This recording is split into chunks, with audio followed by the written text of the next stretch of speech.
Hi friends, welcome back to our channel. Friends, మన ఛానల్లో క్రికెట్కి సంబంధించిన ప్రతి చిన్న అప్డేట్స్ మన ఛానల్లో రెగ్యులర్ వస్తాయి. కాబట్టి ఇంకా మన ఛానల్ని సబ్స్క్రైబ్ చేసుకోకపోతే ఫ్రెండ్స్ వెంటనే సబ్స్క్రైబ్ చేసుకోండి అండ్ పక్కన బెల్ని యాక్టివేట్ చేసుకోండి.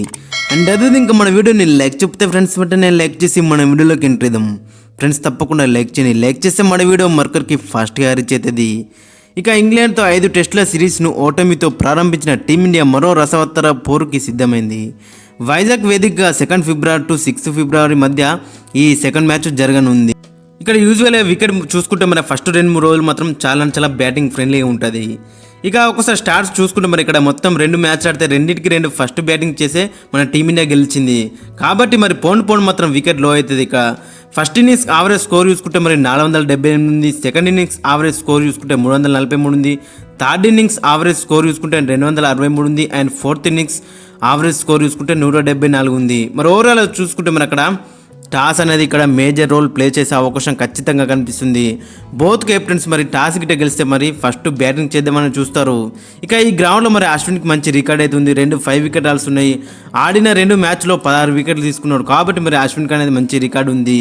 ఇక కెప్టెన్ రోహిత్ శర్మ కూడా 2 సెంచర్లు ఉన్నాయి. మరి హైయెస్ట్ రన్ స్కోరర్ ఈ గ్రౌండ్లో టెస్టులో ముఖ్యంగా చూసుకుంటే 303 రన్స్ కొట్టిండు. కాబట్టి మరి వీళ్ళిద్దరికి మంచి రికార్డు ఉంది. కాబట్టి మరి వీళ్ళిద్దరు మ్యాచ్ను గెలిపిస్తే మాత్రం చాలా బెటర్గా ఉంటుంది. టీమ్స్ వే చూసుకుంటే ఫస్ట్ మనం ఇంగ్లాండ్ టీం చూసుకుంటే మరి ఇంగ్లాండ్ టీం ఫస్ట్ మ్యాచ్లో రివర్స్ స్వీప్తోనే వాళ్ళు బ్యాటింగ్ అనేది సక్సెస్ఫుల్గా కంటిన్యూ చేస్తారు. కాబట్టి ఈ మ్యాచ్లో కూడా మరి అందరూ కూడా బ్యాటింగ్ అక్కడ రివర్స్ స్వీపే ట్రై చేస్తారని అనిపిస్తుంది. మరి మన టీమిండియా ఏ విధంగా వాళ్ళని అరికడతారనేది మనకి చాలా ఇంట్రెస్టింగ్గా కనబడుతుంది. ఇక వాళ్ళ ప్లేయింగ్ లెవెన్ చూసుకుంటే మరి అక్కడ మరి జాక్లిచ్ అయితే రూల్ అవుట్ అయింది సెకండ్ మ్యాచ్. కాబట్టి మరి అతని ప్లేస్లో షోయబ్ బషీర్ వచ్చే అవకాశం ఖచ్చితంగా కనిపిస్తుంది. మరి ఫస్ట్ మ్యాచ్లో చూసినాం మరి అక్కడ వాళ్ళు ఓలీపప్ ఒక్కరి దగ్గర నుంచి మరి అక్కడ మంచి నాక్ అనేది కనబడ్డది. ఇక మిగతా ఎవరి దగ్గర నుంచి కూడా అంత మంచి నాక్స్ అయితే రాలేవు. మరి ముఖ్యంగా వాళ్ళ ఓపెనర్స్ దగ్గర నుంచి స్టార్స్ వస్తున్నాయి కానీ పెద్ద నాక్ కింద కన్వర్ట్ చేయలేకపోతున్నారు. కాబట్టి మరి ఈ మ్యాచ్లో వాళ్ళు పెద్ద నాక్ కింద కన్వర్ట్ చేయాలని వాళ్ళు చూస్తారు.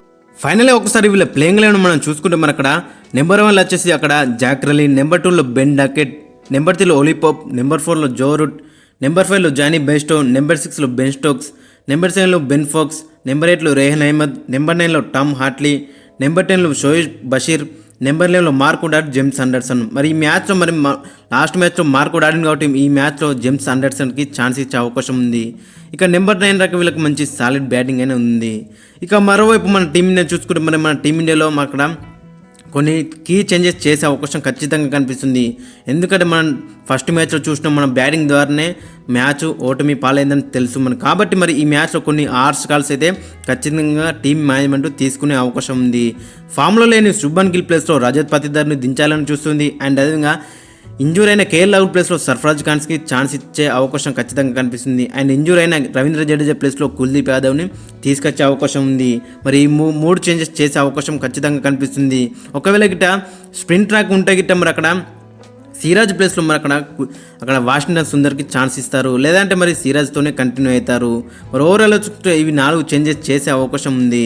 ఇక మరి చూడాలి మరి సర్ఫరాజ్ ఖాన్ అండ్ రజత్ పతిదార్ దగ్గర నుంచి ఎలాంటి నాక్స్ వస్తాయో. ఇక కుల్దీప్ యాదవ్ కూడా మనకి చాలా కీ బౌలర్ కింద మారే అవకాశం ఉంది. మనం ఫస్ట్ మ్యాచ్లో చూసినాం మరి అక్కడ వాళ్ళ టేల్ ఎండర్స్, లోవర్ ఆర్డర్ బ్యాట్స్మెన్స్ ఏ విధంగా రన్స్ కొట్టిలో. కాబట్టి మరి అలాంటి సిచ్యువేషన్లో మనకి కుల్దీప్ యాదవ్ లాంటి బౌలర్ అయితే మాత్రం చాలా ఉపయోగపడతాడు. చాలా వేరియంట్సెస్ ఉన్నాయి. ఇక వాషింగ్టన్ సుందర్ కూడా మనకి మంచి స్టెబిలిటీ ఇస్తాడు ఒకవేళ ప్లేయింగ్ లెవెన్లో ఉంటే గిట్ట. ఎందుకంటే మరి ఎక్కడంటే అక్కడ బ్యాటింగ్ చేస్తాడు. కాబట్టి మరి నెంబర్ 7లో రవీంద్ర జడేజా లేడు కాబట్టి మరి అతని ప్లేస్లో ఇతను బెస్ట్ బ్యాట్స్మెన్ కింద ఆడే అవకాశం ఉంది. ఒకవేళ గిట్ట మరి వికెట్ త్వర పడ్డా కానీ టాప్లో కూడా పంపించచ్చు. కాబట్టి ఓవరాల్ మంచి స్టెబిలిటీ అయితే ఇస్తాడు. ఇక కుల్దీప్ యాదవ్ ఇచ్చే స్టెబిలిటీ కూడా వేరే ఉంటుంది. ఓవరాల్ చూసుకుంటే మరి ఇవి 4 చేంజెస్ చేసే అవకాశం ఉంటుంది. మరి రివర్స్ స్వీప్ ఇంగ్లాండ్ను అరికట్టాలి. కాబట్టి మరి కుల్దీప్ యాదవ్ లాంటి బౌలర్ మాత్రం చాలా ఉపయోగపడతాడు టీంకి. కాబట్టి మరి ఖచ్చితంగా ప్లేయింగ్ లెవెల్ అయితే ఉంటాడు.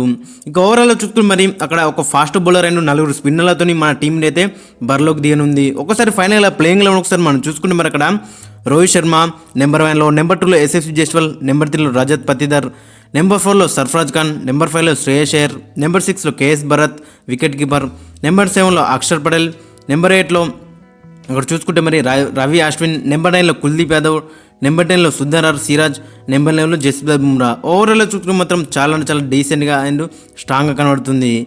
ఇక ఇవే 4 చేంజెస్ చేసే అవకాశం ఖచ్చితంగా కనబడుతుంది. ఇక ఇంగ్లాండ్ యొక్క రివర్స్ స్వీప్ని మనలు ఏ విధంగా అరికడతారనేది మనకి చాలా అంటే చాలా ఇంట్రెస్టింగ్గా కనబడుతుంది.